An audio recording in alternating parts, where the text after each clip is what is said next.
This is the second part of my clock and 6502 microprocessor chip.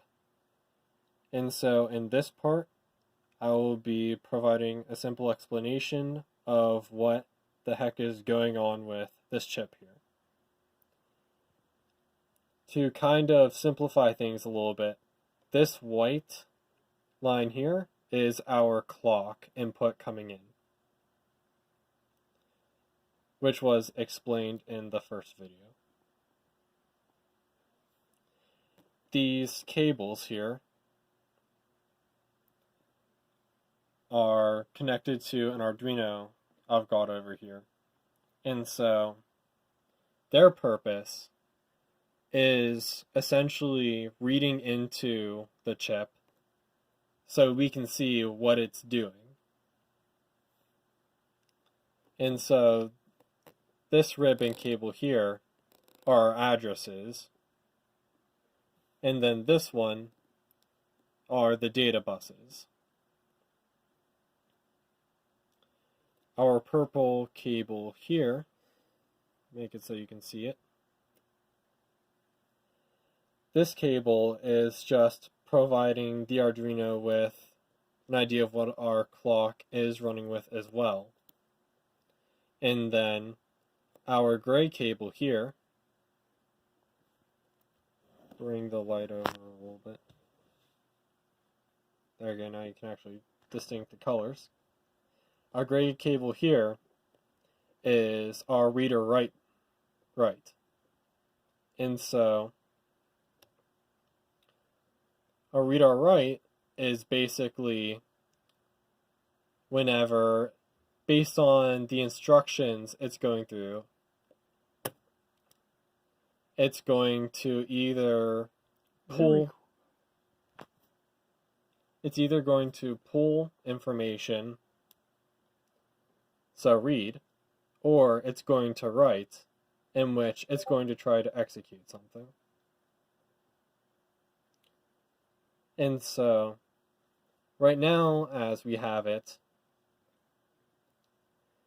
it's going to get a set of high and low voltages from these resistors. And then based on that, which forms a series of ones and zeros, it'll read that as a specific instruction and then execute that instruction.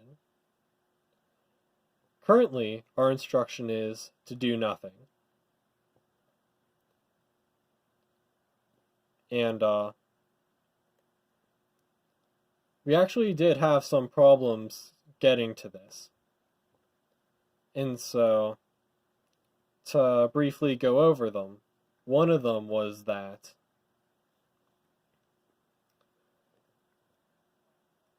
our chip here was kind of in the ballpark of what was coming in terms of what it was reading, but it wasn't exactly right where it should have been. And so that was solved by rechecking over the wiring, which did have some mistakes, as well as how we listed our addresses in our Arduino code. And so, after fixing that, we did start to read the right information from this, which is pretty important for reasons that, if not understood, I'll explain that whenever we don't really want this misconstruing what instructions we're giving it. Because not only does this have a limited set of instructions that it quote-unquote knows, but with the kind of information we're working here, which is pretty much just trues or falses, or binary ones and zeros,